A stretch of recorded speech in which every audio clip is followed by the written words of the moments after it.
안녕하세요. 재무제표 읽어주는 남자입니다.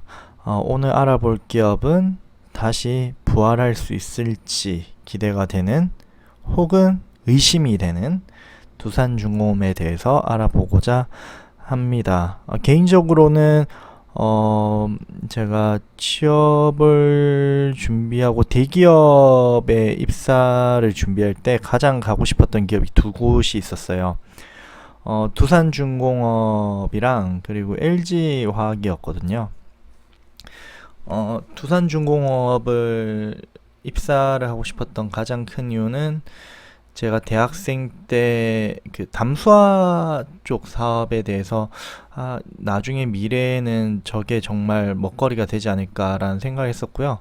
그 LG화학 같은 경우는 당시에는 사실 뭐 조그만한 부서였지만 2차 전지 사업부를 가장 가고 싶었었습니다. 물론 뭐 대기업이라면 뭐 대기업이고 아니라면 아닌 회사에 입사를 해서 지금 현재 재직을 하고 있지만 개인적으로는 항상 보면 관심이 많이 가는 기업이 두산중공업이랑 LG화학인 것 같아요. 최근에 두산중공업이 약간 반등하고 있는 모습이 보여져서 제가 예전에 트래킹했을 때랑 뭔가 좀 달라졌나라는 생각으로 오늘 한번 체크를 해 보았습니다. 여태까지 제가 읽어드렸던 기업들과는 조금 다른 점들이 있어요. 그래서 한번 오늘 또 끝까지 잘 따라와 보시면 괜찮을 것 같습니다. 오늘 좀 많이 길 수 있어요. 길 수 있으니까 마음의 준비를 하시고 출발하시면 될 것 같습니다. 제일남을 활용하는 꿀팁에 대해서 알려드리면 오늘 처음 들어오신 분들은 재무제표 읽어주는 남자 채널 구독하기 눌러주시고요. 제일남이 읽어주는 영상 꼼꼼히 들어보시고 영상 본 후에 해당 기업 재무제표 다운받아서 복습을 하신 후에 구독자님이 투자하시는 기업 재무제표에 응용을 하시면 큰 도움이 되실 것 같습니다. 질문은 영상 밑에 댓글에 달아주셔도 되고요. 제가 마이더스의 소소한 연구실이라는 네이버 블로그를 운영하고 있습니다. 그 네이버 블로그에 해당 영상 포스팅 댓글에 달아주셔도 됩니다. 혹은 뭐 네이버 블로그 이름이 너무 길다라면 그냥 네이버에 마이더스라고 쳐도 밑에 내려보시면 있으니까요. 편안한 방법으로 질문 혹은 뭐 예를 들어서 이런 기업 같이 공부하면 좋겠다라는 기업들 있으면 댓글로 남겨주시면 제가 한번 보고 같이 볼만하다 하면 제가 영상을 업로드 하도록 하겠습니다. 그럼 본격적으로 두산중공업 2020년 반기 보고서 출발을 해볼까요? 짠! 제가 보고 있어가지고 오늘 약간 방송 사고처럼 났네요. 자, 반기 보고서입니다. 6월 30일. 제가 매번 날짜 체크하라고 하는 이유는 그 날짜 혹은 일기인 기업들이 날짜로 인해서 조금 헷갈리는 문제가 생길 수 있기 때문에 날짜를 항상 꼭 체크해라고 말씀드립니다. 기업은 두산중공업 주식회사입니다. 자, 쭈쭈쭉 내려가 볼게요. 회사 이름은 두산중공업 주식회사고요. 저랑 생일이 똑같습니다. 물론 연도는 달라요. 생일이 저랑 똑같은 9월 20일에 태어났고요. 현대양행이란 기업이었고 공기업이었다가 두산그룹에 인수되어 두산중공업이 되었다고 합니다. 공기업이었다는 거 잘 모르셨죠? 대부분 재무제표를 안 읽고 투자를 하시니까 잘 모르시더라고요. 자, 두산 계열사는 총 25개이며 이 중에 상장사 7개, 비상장사 18개입니다. 불과 얼마 전까지 상장사가 8개였는데요. 두산 건설이 그 상장 폐지가 되면서 총 18개로 늘어났습니다. 여기에 있죠. 두산 건설. 자, 쭈쭈쭉 내려가 볼게요. 쭈쭈쭉. 이게 보시면 337페이지짜리입니다. 이거 엄청 오늘 읽는 게 너무 괴로웠어요. 예전 좀 내용도 길기도 하고 그래서 쉽지가 않더라고요. 그럼에도 불구하고 체크를 많이 했으니까요. 같이 따라와 주세요. 지금 제가 안 보고 지나가는 부분들은 한번 보시면 좋습니다. 자, 2002년 3월 26일 두산건설 등의 지분을 주두산에 매각함에 따라 최대 주주는 주두산입니다. 지주회사죠. 자, 쭉 내려가 볼게요. 쭈쭈쭉. 여기에 좀 특이사항은 두산 메카닉 주식을 취득하였다. 그리고 뭐 두산건설과 포괄적 주식 교환을 했다. 두산건설이 상장 폐지가 되었습니다. 그 주식과 교환했다는 뜻인 것 같아요. 자, 또 쭉 내려가 볼게요. 비상장으로 전환 있죠? 여기 두산건설이에요. 3월 달에 비상장 법인으로 전환, 자기 주식 처분을 했습니다. 꼭 처음 볼 때 저런 게 눈에 잘 안 보이다가 내리면 다시 보일 때가 많아요. 자, 여기서도 보면 신주 발행을 했다. 그 두산건설을 비상장화 시키기 위해서 필요했던 부분입니다. 그리고 뭐 미상환 신주 인수권 부사채 BW가 있다 라는 내용들입니다. 자, 주식의 총수는 20억 주, 여태까지 본 기업 중에 가장 많죠. 그 중에서 2억 5,500만 주 발행이 되었고요. 이 중에서 200만 주 감자가 되어서 2억 5,300만 주 지금 현재 주식으로 상장되어 있습니다. 자, 그리고 목소리를 좀 크게 해달라고 하셔서 지금 최대한 크게 하고 있는데 들리실진 잘 모르겠습니다. 제대로 크게 들렸으면 좋겠고, 혹은 안 들리면 다시 피드백 주시면 좀 더 크게 할 수 있도록 노력을 할게요. 자, 배당금입니다. 이거 이때 적자가 많이 났는데도 배당을 했었네요. 좀 특이한 사항이 있었을 거라 생각이 듭니다. 우선주. 자, 저희가 매번 이야기를 하죠. 그 재무제표 처음 보실 때 꼭 체크해야 되는 게 사업의 내용, 그리고 재무상태표, 손익계산서, 그리고 연결 재무제표의 주석, 이 네 가지는 꼭 보셔야 됩니다. 이걸 안 보시면 전체 내용에 지난번에 말씀드렸지만 10%도 안 본 거예요. 대부분 재무제표랑 손익계산서만 보시거든요. 근데 시간이 없으시다면 사업의 내용과 적어도 사업의 내용 보셔야 되는 것 같아요. 뭐 주석은 어려워서 못 보실 수도 있는데 사업의 내용은 사실 읽으면 이해할 수 있는 부분들이 많거든요. 근데 이거 오늘은 연결 기업이라 연결 기업이 엄청 많습니다. 그래서 최대한 빠르게 스킵 하면서 가볼게요. 자, 사업의 내용입니다. 당사라 하면 두산중공업입니다. 두산중공업은 산업의 기초 소재인 주 단주에서부터 원자력, 화력 등의 발전 설비와 제가 말했죠? 해수, 담수화 플랜트, 이게 물 만드는 거예요. 바닷물을 그냥 민물로 만드는 플랜트입니다. 그리고 환경 설비 등을 제작하여 국내외 플랜트 시장에 공급하고 서비스를 제공하며 건설 중장비, 엔진 등을 생산 판매하는 업체이다 라고 합니다. 지금 최근 며칠 동안 오른 이유가 그 원자력 이슈를 좀 받았는데요. 원자력 발전만 하는 게 아니라 다양한 사업을 구성하고 있습니다.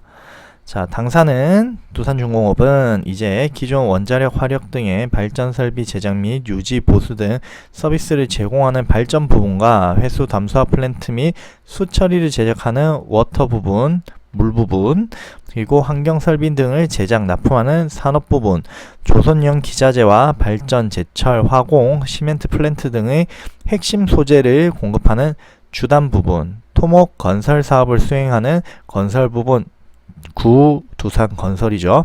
모두 통합하여 두산중공업 부문을 이루게 되었다라고 합니다. 그리고 건설 중장비 엔진은 두산인프라코어인데 이거는 연결 회사로 묶여 있는 거예요. 자, 뭐 쭉 보도록 할게요. 이거는 뭐 현물 출자예요. 두산 메카텍도 이제 연결 회사가 되었다라는 이야기고요. 진짜 많은 일을 하죠. 두산중공업 사업부문 많고요. 인프라코어도 연결돼 있고, 두산 엔진도 연결돼 있고요. 두산건설도 연결돼 있고요. 뭐 여러 가지 회사가 같이 연결이 되어 있습니다. 자, 그래서 업계의 현황에 여러 가지 회사가 동시에 나오겠죠. 그래서 엄청 길어요. 자, 볼게요. 원자력 설비 산업은 전 세계 전력 생산량의 약 10%를 담당하고 있습니다. 대부분 국가에서 국가 기관 산업 및 수출 전략 산업으로 정책적으로 육성합니다. 즉, 두산중공업과 그리고 한국전력이 주가가 나락으로 떨어진 게 이 부분입니다. 탈원전 정책으로 인해서 한전 입장에서는 원가가 올라갔고요. 그리고 두산중공업 입장에서는 국가 기관 산업을 밀어줘야 되는 산업이 안 밀리다 보니까 좀 힘든 이슈가 있었습니다. 자, 주단 산업, 아까 조선유 기자재였죠. 이런 핵심 소재들은 처음에 투자 설비가 요구된다. 이렇게 초기에 막대한 투자 설비가 요구되면 대부분 진입장벽이 있다라고 생각하시면 되고, 원자력이 완전한 진입장벽이죠. 그죠? 완전한 진입장벽이 있다는 거. 건설산업 두산건설입니다. 넘어갈게요. 안타까운 회사죠. 자, 담수, 수처리 산업은 해수, 생활하수, 공업용 폐수를 다양한 처리 기술을 통해 음용수로 이용하거나 방류할 수 있도록 설비를 제공하는 산업으로서 매우 고도화된 기술이 적용되는 분야이다 라고 합니다. 제가 이 부분 때문에 두산중공업에 입사를 하고 싶었었어요. 옛날에 취준생일 때. 자, 발전시설 부분 이렇게 있다고 하고요. 화학기계 사업 부분도 이렇게 있다고 합니다. 제가 안 읽어드리지만 읽어보셔야 됩니다. 이거 시간이 길어질까봐 조금씩 넘어갈게요. 체크를 해놨던 건 전 다 읽었다는 뜻이죠. 자, 산업의 성장성입니다. 원자력 발전은 아까 위랑 똑같은 이야기고요. 최근 일본, 미국 등 원전 선도국들이 원전 산업을 재개하고 있으며 중국, 인도, 영국 등 아시아 개발도상국 및 유럽을 중심으로 신규 원전 건설이 본격화되고 있다고 합니다. 국내는 정부의 에너지 정책이 지속되고 있어서 에너지 전환 정책이 지속되고 있어서 신규 원전 건설이 불확실한 상황입니다. 불확실성이 지금 많죠. 사실 두산건설이 지금 두산중공업이 이렇게 된 가장 큰 이유는 두산건설에 돈을 많이 퍼붓기도 했고요. 두산그룹의 약간 부실 기업들은 사실 두산중공업에 빨대를 많이 꽂았다고 저는 생각을 하고 있어요. 옛날에 두산중공업이 제가 대학생 때 15만원 정도까지 갔었던 적이 있었던 걸로 제가 기억을 해요. 그래서 잘 나가는 회사였는데 지금 오늘 종가로 한 17,000원 됐나요? 그래서 좀 아쉬운 기업입니다. 충분히 잘 나갈 수 있는 기업인데 아쉽네요. 자, 세계 경기 침체 여파로 주 단주품 관련 수요 불확실성이 지속되고 있으나 조선, 해양, 자동차 등 관련 시장의 장기적 성장세가 전망되며 주단 사업의 전방 산업 수요 또는 안정적 성장이 이어질 거라 생각합니다 라고 하는데요. 결론적으로 주단 쪽은 잘 괜찮을 거다. 근데 원전 쪽은 수출은 모르겠지만 국내는 조금 어려울 수도 있다, 뭐 이런 이야기를 하고 있는 겁니다. 그리고 뭐 발전에 대한 이야기고요. 그리고 이거는 건설에 대한 이야기입니다. 그리고 담수화 같은 경우는 담수 수처리 설비의 경우 국민소득 수준에 따라 수요가 비례하는 특성이 있어 선진국 중동시장뿐만 아니라 최근 급격한 경제성장을 이룩한 중국, 인도 및 중남미 지역에서도 지속적으로 수요가 증가가 예상된다고 합니다. 이건 너무 당연한 이야기죠. 제가 어릴 때만 해도 너무 멀리 갔나요?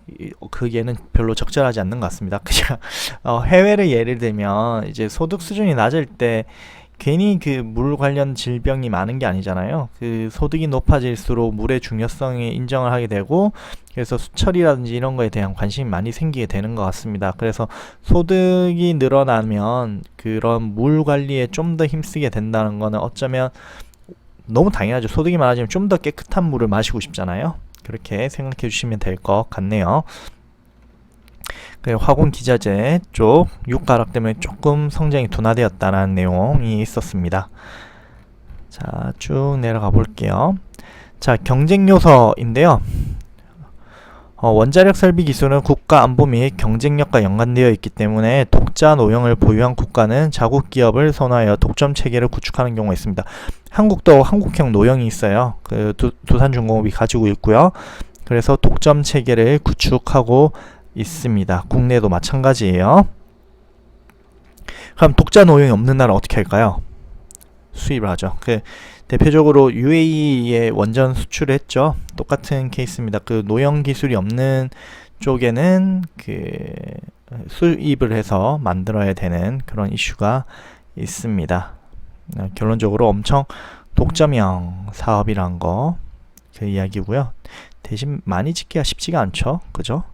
자, 주단 사업의 경쟁력은 다품종 소량 생산 고객을 고객 요구 조건에 부합되게 생산할 수 있는 역량에 의해 좌우되며, 이를 위해서는 고철, 합금철 등 양질의 원재료를 적게 확보하며 경쟁력 있는 아웃소싱 업체를 보유, 시장이 요구하는 신기술 개발, 그리고 각 공정의 생산성에 기초한 원가 경쟁력들이 요구됩니다. 라고 하는데 많은 게 요구됩니다. 제가 오늘 발음이 좀 뭉개지죠. 제가 에어컨을 계속 켜고 잤더니 코맹맹이가 좀 됐습니다. 그래서 다들 따뜻하게 주무시기 바랍니다. 자, 그리고 이번에 건설 산업인데요. 건설은 뭐 이런 이야기가 있습니다. 제가 계속 건설을 스킵하죠. 그 매출에 크게 차지하는 부분이 미미하기 때문에 스킵을 하고 있습니다. 자, 담수화 플랜트 쪽인데요. 해외 시장에서는 막강한 자금력과 기술력을 가진 선진업체들과 치열한 경쟁을 벌이고 있으나, 당사는 발전 및 담수 설비를 엔지니어링부터 구매, 생산, 시공, 시운전, OMN 등 EPC 사업의 모든 밸류체인이 수행이 가능한 기술력을 보유하고 있다고 합니다. 그래서 결론은 경쟁력이 있다는 거. 그리고 지금 여기 원천 기술에 대한 이야기가 나오는데요. 결론적으로 터빈에 대한 원천 기술을 다 가지고 있습니다. 그래서 대단한 터빈 쪽. 다만 가스 터빈 쪽은 요즘 어떻게 되고 있는지 제가 잘 모르겠네요.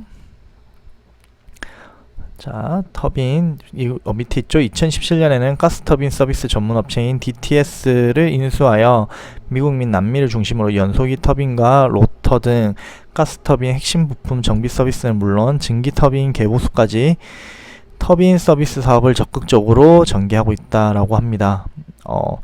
가스 터빈은 제가 옛날에 듣기로는 그 해외에 산데 제 마크는 기억이 나는데 이름이 기억이 안 나네요. 뭐 가스터빈 쪽은 아직까지 기술이 부족하다 뭐 이런 이야기 옛날에 들었던 기억이 있습니다. 자, 쭉 내려가 볼게요. 자, 신규 사업에 관한 사항입니다. 이거는 재무제표 보실 때 꼭 체크해서 한번 보시면 좋아요. 이 회사에 대한 미래를 그릴 때 같이 그려야 되잖아요. 주주도 어떻게 회사가 성장할 건지. 왜냐하면 우리가 회사 경영진이면 그 회사가 어떻게 성장할지 사업계획에서 보고를 하지만 우리는 주주기 때문에 그걸 일일이 받을 수가 없기 때문에 이 부분에서 보고 참고를 하셔야 합니다. 보시면 현재 당사에서 개발 중인 대형 가스터빈은, 그렇네요. 가스터빈 할게 기술이 없었네요. 가스터빈은 2021년 상용화를 목표로 일정에 맞춰놓고 기술 개발을 진행하고 있다고 하고요. 풍력 사업은 8메가와트급 해상 풍력 발전 시스템 개발 국책 과제의 주관기관으로 선정되어서 개발을 하고 있다라는 이야기입니다. 뉴딜 사업이랑 또 어떻게 보면 좀 연관이 있다고 볼 수도 있겠네요. 자, 뭐 이렇다, 에너지 존 그렇다고 하고요. 두산 인프라 코어 내용이 있는데요. 두산 인프라 코어 다음에 커버할 때 제가 읽어드릴게요. 이거 너무 길어집니다. 그래서 조금 스킵하도록 할게요. 다 보긴 봤어요. 오래간만에 읽어봐서. 뭐 밥캣도 있고요. 한번 쭉 읽어보시기 바랍니다. 쭉 내려갈게요. 제가 안 읽어드려도 꼭 읽으셔야 됩니다. 제가 안 읽어드린다고 해서 제가 안 본 게 아니거든요. 그래서 좀 저희는 항상 시간이 좀 정해져 있다 보니까 그걸 맞추려고 하는 거예요. 자, 영업의 개황입니다. 영업의 개황. 2018년도 11월에는 한국형 노형인 APR 1402 미국 원자력 규제기관인 NRC로부터 표준 설계 인증을 획득함에 따라 2017년 12월에 획득한 유럽 사용자 요건 인증과 더불어 NRC 인증까지 양대 설계 인증을 완료하여 해외 수출에 교두보를 구축하였다. 결론적으로 한국형 노형을 가지고 있고 이걸 이제 수출할 수 있게 됐다라는 이야기입니다. 그리고 한수원을 대상으로 국내외 수력 시장에 진출하기 위한 영업활동과 더불어 수력 관련 기술 개발을 적극적으로 추진하고 있다고 합니다. 원전만 하긴 그렇다는 거죠. 이제 다른 발전 설비까지 다 보고 있다는 의미입니다. 사실상 원전과 수력이나 이런 것만 하는 거 아니고요. 화력 발전이나 이런 부분도 있는데 특별히 그 원전 사업 부분이 조금 더 눈에 분할이 돼 있어서 더 많이 띄는 것 뿐입니다. 그리고 이거 담수화 쪽인데요. 담수화도 지금 보시면은 세계 최대 규모의 해수 담수화 설비 공급 실적을 가지고 있고 현재 MSF 시장의 누적 시장 점유율 1위를 고수하고 있답니다. 담수화 쪽은 세계 1위를 고수하고 있다라는 의미입니다. 그리고 당사는 정수 하수 처리, 슬러지 처리 및 에너지화 기술에 특화된 종속 기업인 두산 인퓨어와 긴밀한 협력을 통해 수처리 전반을 아우르는 엔지니어링 역량 및 경험을 보유하고 있다 했는데요. 아까 말씀드렸지만 소득 수준이 높아지면 높아질수록 조금 더 깨끗한 물을 먹고 싶다는 건 너무 당연한 인간의 본능적 욕구일 듯 합니다. 그래서 이 부분 한번 체크해 두시면 좋을 것 같고요. 자, 그리고 보일러 부분 이야기고요. 터빈 쪽 이야기죠. 이거는 다 터빈 쪽 이야기. 보일러, 터빈 발전기로 이루어지는 발전소의 3대 핵심 원천 기술을 모두 가지게 되었다. 제가 체크를 다 해놓긴 했네요. 다 가지고 있습니다. 두산중공업은. 자, 또 내려가 볼게요. 인프라코어 바켓 제가 체크도 안 했죠. 자, 보시면 시장 점유율 부분입니다. 그 두산중공업인데 원자력은 국내 100%죠. 아까 전에 위에서 적혀 있었지만 그 각국의 노형이 있으면 독점적인 역할을 하게 된다라는 부분. 우리나라의 한국형 노형은 두산중공업이 기술을 가지고 있고요. 그리고 보일러, 터빈 이런 부분은 사실 좀 많아 보이진 않죠. 이게 왜 57기랑 58기 왜 없는지 모르겠는데 아마 납품이 안 된 건가 싶긴 하네요. 자, 주단조품 같은 경우는 시장 점유율이 거의 한 40-50% 정도 된다는 거. 그리고 건설 부분은 두산건설이죠. 0.14% 정도 차지하고 있습니다. 시장의 특성은 기간 산업이라 했죠. 아까 제가 원자력 발전은 기간 산업이고, 그리고 어쩔 수 없이 진입 장벽이 매우 높다는 거. 그리고 발전 사업, 특히 원전 시장과 브랜드 인지도가 필요한 특수 소재의 경우 일체형 대형화로 인해 기술 진입 장벽이 높아서 후발 업체 진입이 매우 제한적이다. 결론은 우리 사업이 하고 있는 것들이 다 진입 장벽이 높습니다 라는 이야기를 하고 있어요. 자, 그리고 화공기계도 마찬가지로 진입 장벽이 높다고 하죠. 대부분 다 이미 두산중공업 예하에 있는 사업들은 상당히 진입 장벽이 높은 그런 사업 구조를 가지고 있습니다. 자, 또 쭈쭈쭉 내려가 볼게요. 쭉쭉 내려가겠습니다. 엄청 길죠? 자, 생산 실적인데요. 보면 이런 것들을 생산하고 있고 실적을 볼 수 있다 이런 내용인데 저는 스킵하지만 한번 보셨으면 좋겠습니다. 가동률을 봐야 되겠죠. 보일러, 터빈, 원자력 등은 가동률이 좀 떨어집니다. 60%가 안 되고요. 그리고 인프라 코어 같은 경우도 좀 떨어지는 부분이 있습니다. 일단 두산중공업이 메인이다 보니 이걸 봤을 때 아무래도 탈원전 이슈로 인해서 가동률이 좀 떨어진다는 거 체크를 하시면 좋을 것 같네요. 자, 설비는 국내는 창원에 있고요. 해외는 미국, 영국, 인도, 체코, 베트남, 루마니아에 있습니다. 자, 쭉 내려가 볼게요. 자, 설비 신설 및 매입 계획인데요. 이런 내용이 있는데 이걸 왜 체크했냐면 앞으로 얘네들이 뭐 ESS나 이런 부분도 하려고 하는가 보다라는 걸 체크하기 위해서 제가 체크를 해 두었습니다. 한번 읽어보세요. 자, 그리고 향후 투자 계획인데요. 이쪽 보면 두산중공업 어떤 아까 아마 터빈 쪽 기술일 것 같아요. 제 생각에는 터빈 쪽이 약하다고 옛날에 들었던 기억이 있어서 아직도 터빈 쪽 무형자산 아닐까 싶긴 한데요. 일단 무형자산 개발에 돈을 가장 많이 투입을 하고 있습니다. 이거 100만, 1000만, 억, 10억, 100억, 1000억, 4000억을 투입하는 거거든요. 많은 금액을 투입을 하고 있습니다. 자, 그리고 매출에 관한 내용인데요. 보시면 수출 그리고 내수 거의 비중이 반반입니다. 거의 반반 정도 비중이 있다는 거. 그리고 뭐 인프라 코어랑 이런 게 있는데 이런 거는 그냥 뭐 패스하셔도 될 것 같습니다. 자, 매번 체크하는 부분이죠. 판매 경로 및 판매 방법의 부분인데요. 발주처로부터 인콰이어리를 접수하게 되면 견적 제출 후 협상을 통해서 수주를 한다. 인콰이어리가 뭐냐면 우리 이런 스펙에 이런 게 있어 뭐 이런 약간 그런 느낌의 제안 같은 그런 느낌으로 생각하시면 될 것 같아요. 자, 수주 형태는 국내외 대형 EPC사들을 통해 이루어지고 있으며 대부분 전체 프로젝트에 소요되는 기계설비준 단품 위주로 제작, 납품하는 형태라고 합니다.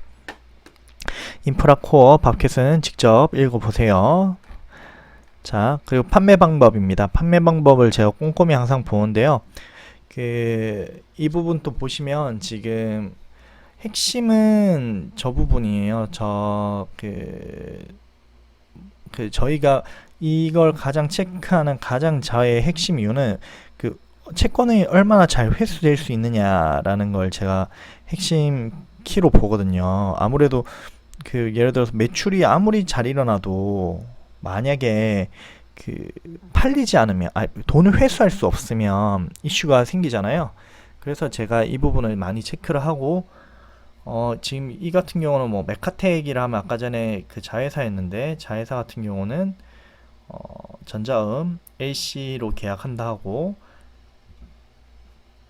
대금 청구어 30일, 45일, 60일 후에 수금을 한다고 합니다. 인프라코어도 보면 TT나 LC, 지난번에 TT랑 LC 한번 설명드린 적이 있어요. TT는 약간 외국 한응에서 다른 사람한테 돈을 붙여주는, 쌓아주는 형식. LC는 신용장이고요. 결론적으로 좀 안전하게 운영하고 있다. 엔진도 마찬가지다. 뭐 이런 느낌으로 받아주시면 좋을 것 같고, 다만 조금 아쉬운 거는 뭐 어음이 있는데 이거 며칠이나 몇 개월짜리인지 그런 부분이 안 적혀진 게 조금 아쉬운 부분이 남습니다. 또 내려가 볼게요. 자, 수주 해놓은 게 아까 전에 말씀드렸죠. 위에서 말씀드렸던 게 두산중공업은 원자력 발전만 하는 회사가 아니다. 그래서 뭐 열병합이라든지 이런 발전 터빈 이런 부분들도 납품을 한다는 거 체크를 해두시면 좋을 것 같고요. 그리고 수주 금액은 어마어마합니다. 억, 10억, 100억, 1000억, 13조 정도 수주를 해놓은 상황입니다. 또 쭉 내려가 볼게요. 제가 지금 엄청 서두르고 있는 게 느껴지시죠? 시간이 너무 오래 걸릴 것 같아가지고. 자, 내려가 보도록 할게요. 제가 늘 말씀드리죠. 연구개발 활동 제가 안 보고 넘어가지만 이거 직접 보셔야 합니다. 가끔 저런 데서 엄청 꿀 같은 정보를 얻을 때가 있어요. 저는 다 봤습니다. 참고로. 자, 제가 일부러 숨기려고 안 말해드리는 거일 수도 있어요. 자, 재무제표까지 왔습니다. 자, 이제 거의 절반 정도 왔다는 생각이 드네요. 연결 재무제표인데요. 현금성 자산 항상 체크를 해봐야 하죠. 현금만 1조 6천억 정도 있네요. 그리고 매출 채권 2조 3천억. 미청구공사 1조 8천억. 미청구공사는 건설사의 재무제표에 들어갑니다. 근데 여기 연결 재무제표인데 밑에 종속회사로 두산건설이 있기 때문에 미청구공사가 들어가 있습니다. 그리고 재고자산은 이제 판매하는 것들이죠. 재고자산. 크게 늘지 않았고요. 현금은 좀 늘어난 모습이 있습니다. 매입 채무 같은 경우는 뭐 크게 차이가 없는데 단기 차입금이 많이 늘었죠. 단기 차입금이 늘어났을 때는 꼭 체크하셔야 되는 게 이자율을 체크를 하셔야 합니다. 사채랑 전체적으로 전반적으로 부채가 좀 늘어났어요. 자, 그러면 알아보러 가볼게요. 그리고 그 전에 손익계산서입니다. 매출액은 소폭 줄어들었죠. 지금 3조 6천억인데 작년도 2분기는 3조 9천억 매출이 발생했고요. 매출 원가는 오히려 높아졌고 판관비도 오히려 높아졌고, 이거 보나마나 그러면 영업 손실이죠. 영업 손실이 낮다는 거 아쉽네요. 참 벗어나기가 쉽지 않나 봅니다. 일단은 영업 손실이 낮다는 거. 자, 현금 흐름표 넘어갈게요. 참 좋은 회사였는데 계속 너무 아쉽습니다. 자, 아까 전에 위에서 읽어드렸던 내용이고요. 넘어갈게요. 개인적으로는 이번에 좀 회생하는 기회가 되었으면 좋겠어요. 워낙 좋은 회사인데 회사가 조금 재무지표만 봤을 때 망가졌다는 느낌이 없지 않아 있습니다. 여기 보시면 부채 비율 더 올라갔죠? 38% 올라간 모습을 볼 수 있습니다. 그리고 여기서 또 안타까운 게 매출액 보시면 대손충당금이 있습니다. 이건 뭔 뜻이냐면 채권은 지금 이게 얼마죠? 3조 6천억인 것 같은데요. 100만, 1000만, 억, 10억, 100억, 1000억조 3조 6천억 중에서 1조 2천억 정도는 못 받을 것 같다라는 그걸로 기재를 해둔 겁니다. 너무 거의 3분의 1이 떼이는 거니까 이런 거 보면 네, 아직까지 쉽지 않겠구나라는 생각이 좀 드네요. 그나마 재고자산을 원재료가 늘어나서 이 수주가 들어온 게 나가는 게 있나라는 약간의 희망이 생기고요. 그리고 현금이 일단 1조 6천억 정도 그래도 있다는 거. 자, 사채랑 차입금이 이거 도대체 얼마입니까? 이게 1조 1000억이죠? 1조 1000억 있다는 거. 사채나 이런 부분에 대해서는 뒤에서 조금 자세하게 보실 수가 있습니다. 내려가 볼게요. 쭉쭉 내려갑니다. 쭉쭉. 부채가 빨리 안 나오네요. 여기 사채가 있죠. 제가 이걸 왜 굳이 체크해 드리려고 하냐면 차입금이 발생했을 때 제일 중요한 게 이자율입니다. 이자율을 보셔야 되는데 100만, 1000만, 억, 430억짜리가 이자가 7.8%입니다.